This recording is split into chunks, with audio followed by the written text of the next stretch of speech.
That moment. That instant that makes the earth tremble beneath your feet, that tilts the entire world in a new direction. Your eyes meet hers, his, across a crowded room, or perhaps it's a casual conversation that suddenly ignites with an invisible spark, an electrical tension that makes your skin tingle. Your heart races, your palms sweat, and the universe around you seems to dissolve into a soft, insignificant blur. There is only that person. And that person, suddenly, almost impossibly, seems to be the missing piece of your soul, the answer to a question you didn't even know you were formulating deep inside. This feeling, isn't it the most intoxicating, the most ardently sought after in all human experience? This is love, isn't it? The great, the sublime love that poets sing of and hearts yearn for. Or is it something completely different, disguised in a stunning costume, an illusion cleverly woven to capture us? And what if the deepest, most overwhelming feeling you've ever known was, in fact, the most beautiful, the most elaborate of lies? There was a philosopher, a man often labeled a pessimist, but whom I prefer to see as a relentless realist, who dared to pull back the velvet curtains of this most sacred stage of human experience. Arthur Schopenhauer. He looked at love, at ardent passion, at that fire that consumes and transforms, and he didn't see a divine connection or a union predestined by fate. He saw something much more primal, much more impersonal.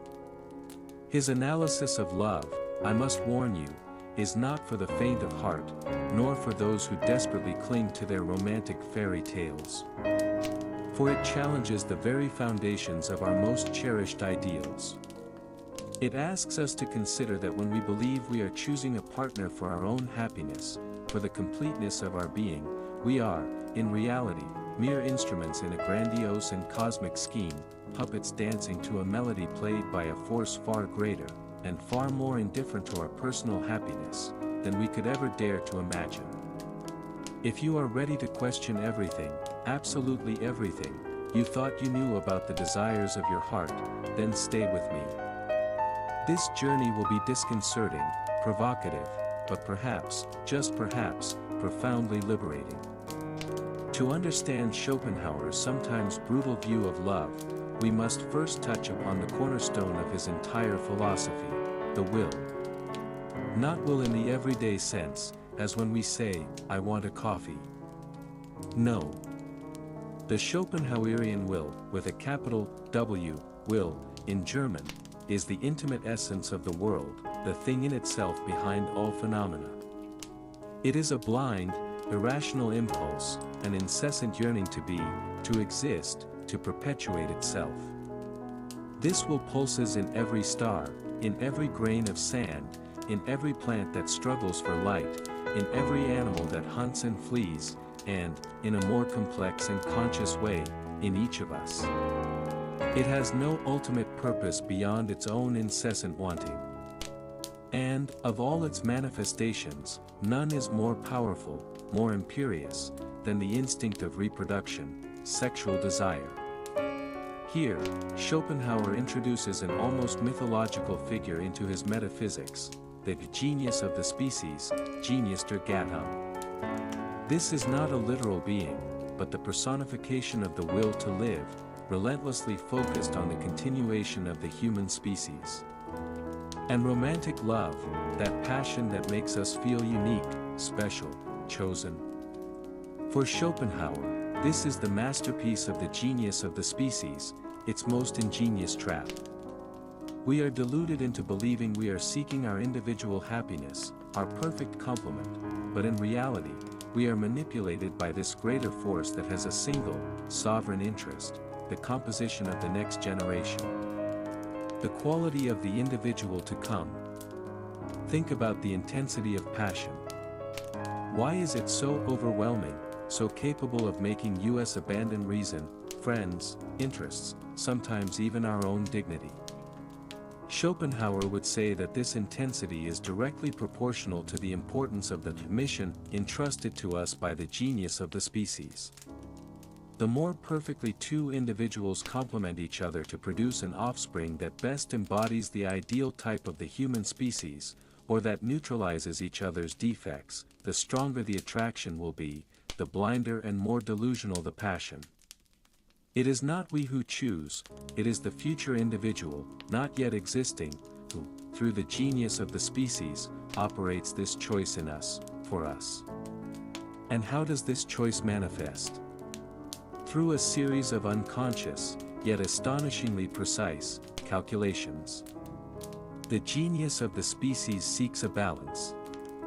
A very tall man may feel inexplicably attracted to a shorter woman, and vice versa, so that the offspring is not excessively tall or short. Character traits, physical constitution, even diseases or predispositions, everything enters into this complex equation. We seek, unknowingly, the one who can neutralize our deficiencies and whose qualities, combined with ours, will result in the best possible product for the species. That nose you find irresistible, that tone of voice that gives you chills, that particular way of smiling that melts you, these may, in fact, be signs that the genius of the species uses to indicate to you that there lies the ideal genetic material for your progeny project. This idealization that occurs at the height of passion, when we see the beloved as an angel without flaws, the personification of all virtues, is, for Schopenhauer, an essential part of the illusion. The genius of the species needs to blind us to reality, to the other's defects, to future difficulties, in order to ensure that the union takes place. It dresses us in rose-tinted glasses, intoxicates us with the dopamine of infatuation, so that we fulfill our biological role. If we saw the other with total clarity from the beginning, with all their irritating habits, their character flaws, their incompatibilities with us, perhaps many of us would recoil. And that, for the genius of the species, would be a failure. It sounds cold, doesn't it? Almost clinical. A vision that destroys all the poetry, all the mystery of love. But Schopenhauer insists that behind the sonnets and love songs, behind the passionate gazes and racing hearts, this is the hidden mechanism at play. Have you ever felt inexplicably attracted to someone who, rationally, seemed completely wrong for you, yet the force pulling you was simply uncontrollable? Or perhaps you've observed couples who seem to be the opposite of each other in almost everything, but who, somehow, create a kind of balance, a completeness. Schopenhauer would nod, with a perhaps slightly sad smile, of one who knows the secret. If these ideas are beginning to spark a new way of looking at your own experiences, or if you value this space that does not fear diving into these deep, sometimes uncomfortable, truths, a simple click on the like button greatly helps more people find these discussions. And, of course, subscribing to the channel ensures you don't miss our future explorations into the labyrinths of human nature and philosophical thought.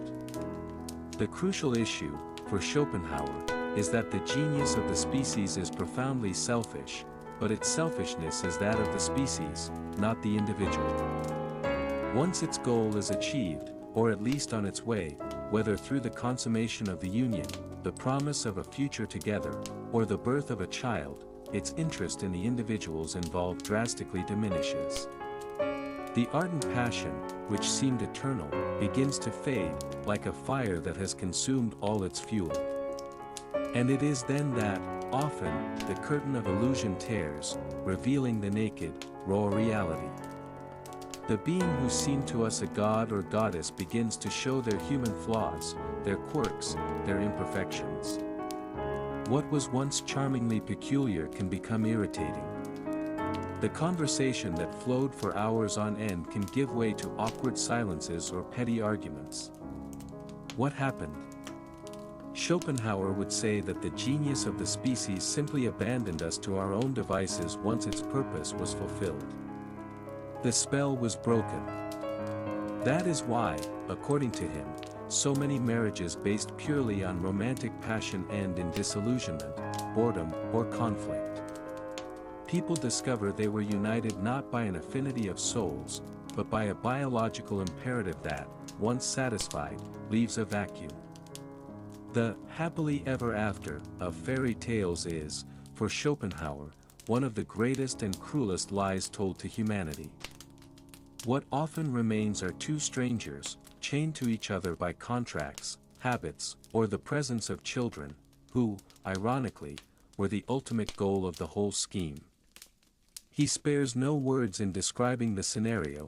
Marriage is generally a bond that lovers weave in blindness and must then drag in lucidity. Or even more caustically, he observes that many seek in marriage the solution to their problems, only to discover that all previous problems were child's play compared to those that marriage can bring. This is the comedy and tragedy of the metaphysics of sexual love, a comedy, because of how ridiculous and irrational we become under the spell of passion, pursuing goals that are not truly ours, and a tragedy, because of the individual suffering that often results from this cosmic illusion.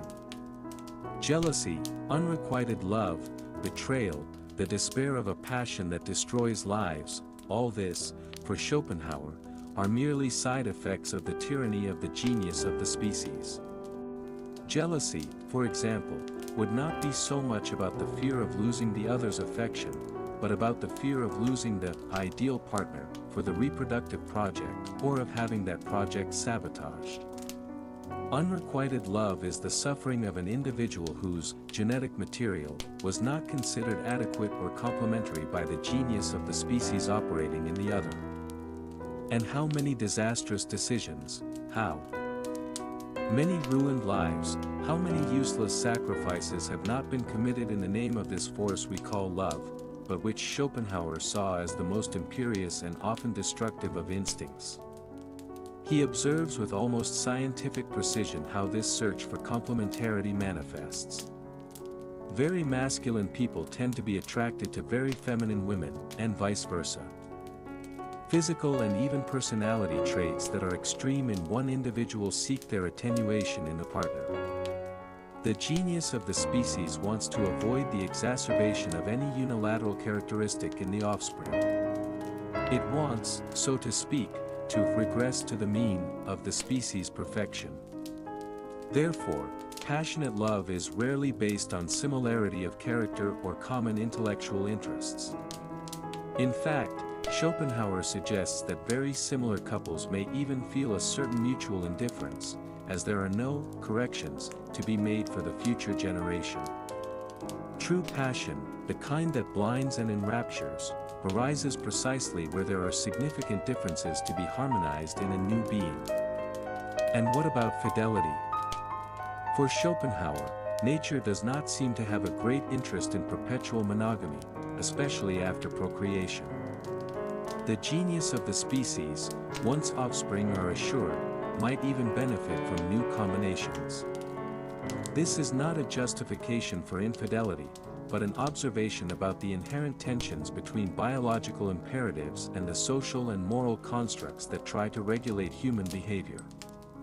The struggle between the desire for variety, perhaps driven by this incessant search by the genius for new and better combinations, and the commitment to the stability of a relationship, is a constant source of human drama. But if this vision seems excessively bleak, it must be remembered that Schopenhauer is not inviting us to cynicism or nihilistic despair. He is offering us what he considers to be the truth, however uncomfortable it may be. And there is, paradoxically, a kind of liberation in confronting this truth. If we understand that overwhelming passion is, in large part, a biological illusion, perhaps we can protect ourselves from its most devastating consequences. Perhaps we can modulate our expectations, not expecting the initial ecstasy to last forever, nor for a human partner to fill all our existential voids. By demystifying romantic love, Schopenhauer does not destroy it completely, but puts it in its proper place. He reminds us that we are animals, subject to the laws of nature, even when we consider ourselves purely rational or spiritual beings. And this awareness can lead us to a more mature, more lucid form of love, perhaps less feverish, but potentially more lasting and less painful. A love based less on idealized projection and more on realistic acceptance of the other, with their virtues and, crucially, with their flaws. How many of us haven't looked back at overwhelming passions of the past and wondered, what was I thinking, or how could I have been so blind? Schopenhauer would give us an answer: you weren't exactly thinking in the rational sense, you were being thought by the genius of the species. You were under a powerful spell, and clarity only came after the spell began to dissipate. If this reflection on the illusory nature of passion and the machinations of the genius of the species is making you rethink your own love experiences, or those you observe around you, I would love to read your perspectives in the comments. How does Schopenhauer's vision clash or align with what you have lived or believe? This dialogue is incredibly rich and helps us process these complex ideas. It is important to note that Schopenhauer, although describing this mechanism with cold objectivity, is not insensitive to the suffering it causes.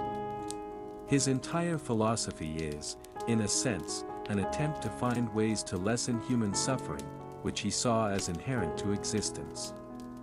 By revealing the trap of romantic love, he hopes to arm us with knowledge, so that we can navigate these turbulent waters with a little more wisdom and a little less unnecessary pain.